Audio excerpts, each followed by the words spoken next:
Muna't seryosong pagtalakay sa anting-anting ay ginawa ni Wenceslao Retana sa kanyang Supersticiones de los Indios Filipinos, ang libro de Aniterias. May 15 sipi lamang ito na inilimbag sa Madrid noong 1874. Ayon sa kanyang aparato bibliografiko, ang Supersticiones ang pinakauna at natatanging pagtalakay sa anting-anting sa Pilipinas at marahil sa buong daigdig. May 3 librito ng orasyones na nakuha sa isang nadakip na tulisan sa Pangasinan. Nakakuwinta sa lignang tulisan ang mga librito na animoy eskapularyo.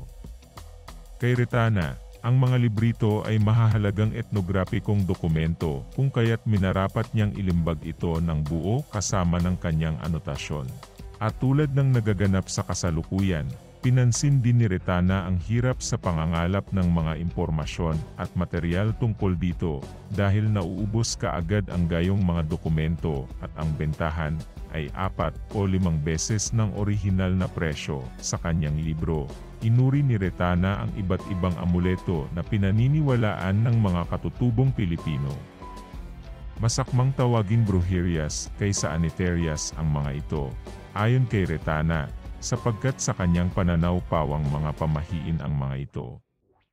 Kanyang napansin na karamihan sa mga katutubo ay nagdadala ng iba't ibang bagay na kasulat na dokumento, panalangin na may masamang intensyon, damo, ugat ng halaman, balat, buhok, katad o pelyeho, buto, bato, at iba pa, upang magkaroon ng kagilagilalas na kapangyarihan, hindi magapi sa labanan, makatakas sa hustisya, magtamo ng kayamanan, magkamit ng pag-ibig ng isang babae, at iba pa.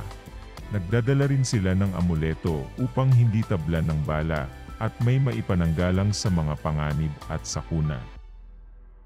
Ang kanilang mga amuleto ay maliliit na librito na naglalaman ng mga dasal na may halong mga salitang Latin at Kastila. Ang iba naman ay gumagamit ng mga bato na natagpuan sa mga bangkay ng hayop, butil ng nanigas na bunga, at kalansay ng mga bata.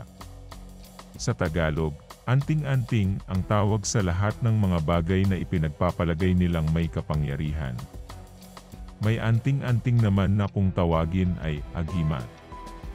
Kadalasan, ito'y maliit na piraso ng kahoy, bato, kabibe, ngipin ng buwaya, at iba pa na pinakamabisa sa opinyon ng mga mapamahiin upang ipananggalang sa sarili laban sa lahat ng uri ng kaaway.